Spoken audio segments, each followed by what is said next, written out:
What up, Crypto Warriors? It's Ultra Crypto back at it again. Today is Thursday, April 4th, 2019. The best preparation for tomorrow is doing your best today. H. Jackson Brown Jr. Let's get into it. Definitely for me, because I am definitely biased with anything coming out of Jamaica, but the Jamaican Stock Exchange to launch live trading pilot for Bitcoin and Ethereum. This was yesterday, April 3rd. So they're going to be carrying out a pilot program for Bitcoin and Ethereum trading with some security trading as well, security token trading, I should say. And they made an agreement with Canadian fintech firm BlockStation to continue developing tools for the trading of digital assets and security tokens, as I just stated.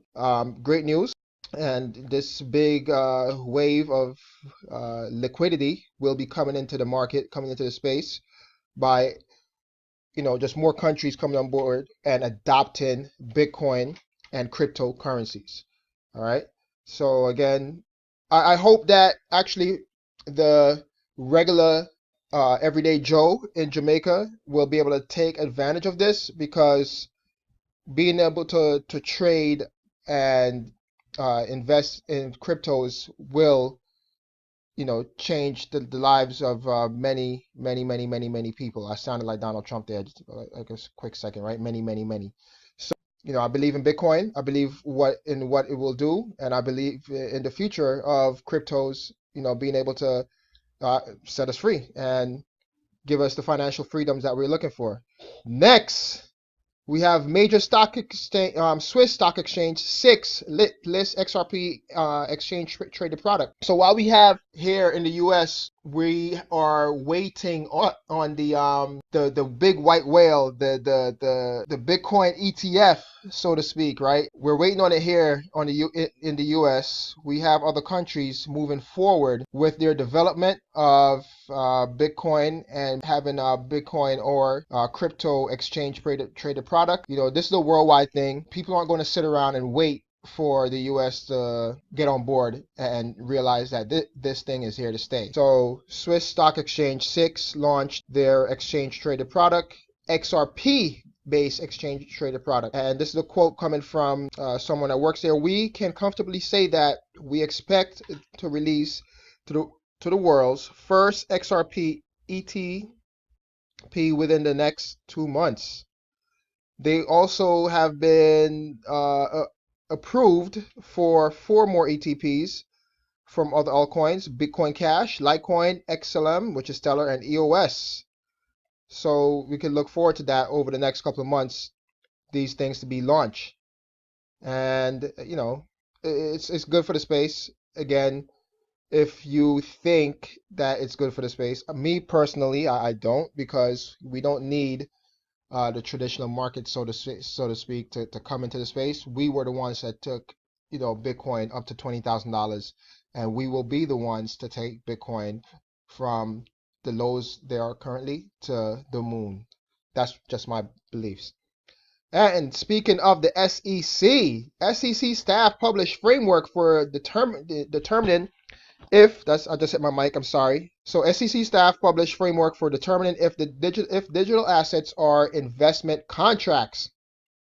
So this is a pretty long one here, and it just basically goes over, we have 2 SEC staffers.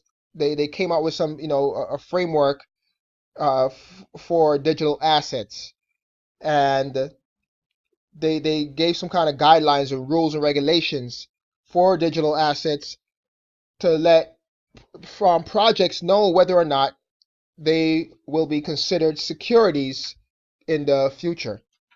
So great news again. Finally, the SEC is getting on board, and we have some kind of clarification for projects that are coming out to know whether or not they are security tokens, whether they will be considered like utility tokens, and whether or not, based on the Howey test. And again, we shouldn't be using the Howey test, right? Because the Howey test is 71 years old. Let me see if I can find it here in the article where they state that the Howey test is 71, well, whatever it is.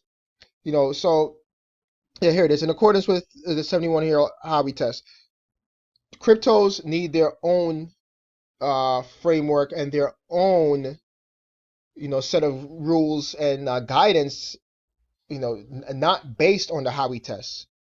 So that's just, again, my opinion. And moving forward, I think that we will eventually get some kind of rule and regulation, and maybe even another government bureaucracy, another government office to regulate cryptos, because I don't think it should fall under the Securities and Exchange Commission. But again, these are just my opinions. And last but not least, Bitcoin set to be world's main payment system in 10 years, new research have found. So here it is, Bitcoin will beat Visa and MasterCard. Bitcoin will surpass all competition from other payment systems such as Visa and MasterCard within 10 years if current growth continues, new research has concluded. Bitcoin has only been around for 10 years, people. 10 years, and it's already competing, and even, it's competing with the likes of MasterCard and Visa and PayPal, which now has been around for 20 years. And it just goes to show how with technology, every new iteration of some kind of technology, that there's a big jump. So, what is it? Visa was founded or started, here it is, in 1958. MasterCard in 1966. In 1998, we have PayPal, which was launched. So that's 21 years for PayPal.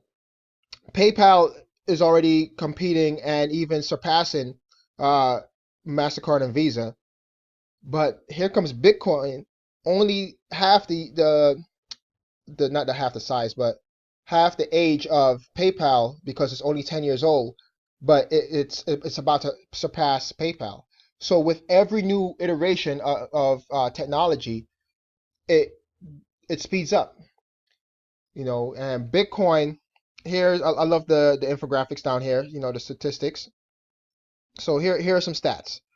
All right, from Datalight's buoyant advocacy of Bitcoin stems from analysis of its current network activity. Despite lagging behind fiat-based players significant in certain areas, such as capacity, Bitcoin excels elsewhere, for example, in average transaction value. For 2018, this was $41,000 and $41,615, compared with Visa's $90, MasterCard's $80, and PayPal's $58. So this is the average transaction value for Bitcoin. I guess it's on a daily basis. This can't be a daily basis, but on average, right? Visa only does $90. On average, Bitcoin does $41,000. That's insane. And right now we have a total volume of payments and transactions in the trillions of $3.4 trillion. And again, this is only a 10-year-old project, right? Because we might as well say Bitcoin is a project. It was just released by some, anonymous person or persons, and it's only 10 years old, and it's doing transaction volume almost, half as much as MasterCard, which is, say $6 trillion. We have Visa at $11.2 trillion in transaction value. PayPal is killing it with $578 trillion in transaction value. But the average transaction volume, right, is what's killing it right here. And transaction capitalization and volume, again, for 2018, we have Bitcoin beating them out again. So in another 10 years, Bitcoin will eat all of these up. And I'm pointing at my screen here as if you guys can see me, but Bitcoin will eat all of these up in transaction volume and, payment and transactions, in everything. It just goes to show that once you're decentralized, there is no government entity or central bank, people trying to control you and control the flow of your money. It's gonna thrive. It's gonna flourish. PayPal tried to do the same thing back in 1998 when they first started. They tried to create a digital money or a digital, yeah, not a payment system, because that's what they have right now. But they tried to create a digital money, and all the governments in the world jumped on that. Especially the United States government, because they didn't want to be usurped by some new internet entity. And I believe if the guys at PayPal had done it anonymously, it probably would have taken off and thrived. If it was more decentralized.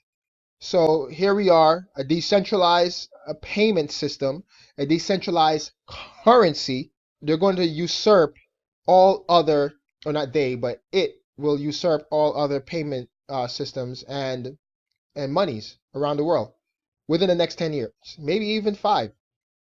So when Bitcoin get to the eventual price of $250,000 per coin, and it's coming, folks. When Bitcoin get to $250,000 per coin, it's stated that it will, by that time, be the #1 currency in the world, usurping the US dollar.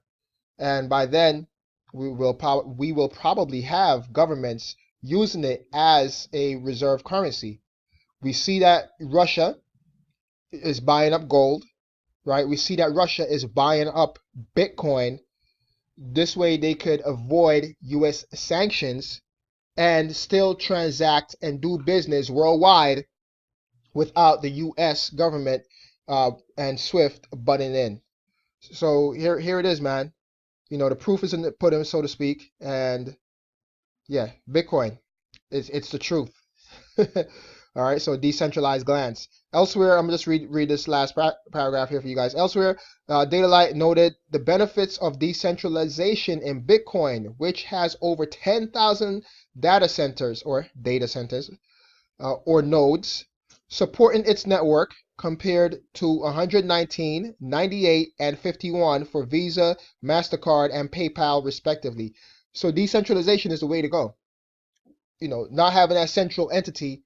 And we've seen, on like YouTube or different social medias where people have been banned by PayPal, not being able to allow to get their payment because it didn't, quote unquote, fit within the terms of agreement with PayPal. And the same thing with Visa and MasterCard, right? Because they're controlled by a central entity. Bitcoin, it's free, it's out there, it's in the internet, it's the money of the internet, it will be the money of the internet, and no one controls it. This is why I think, and again, this is not financial advice, but it is, I think, for me personally, you should at least have 1 Bitcoin, or try to attain 1 Bitcoin while these prices are still low, because in the future, you will not be able to afford 1 Bitcoin. So we see more and more, billionaires, millionaires buying up Bitcoins by the boatload. Follow what they're doing. Don't look at what they're saying, or don't listen to what they're saying. Look at what they're doing, because they've been buying up Bitcoin on the low, over the counter. And before I go into another rabbit hole, let's just stop the video here. As always, thank you for watching. Smash up the likes, hit that subscribe button, notification bell. Thanks for all the support. It's your boy, Trezor Crypto, and I'm out.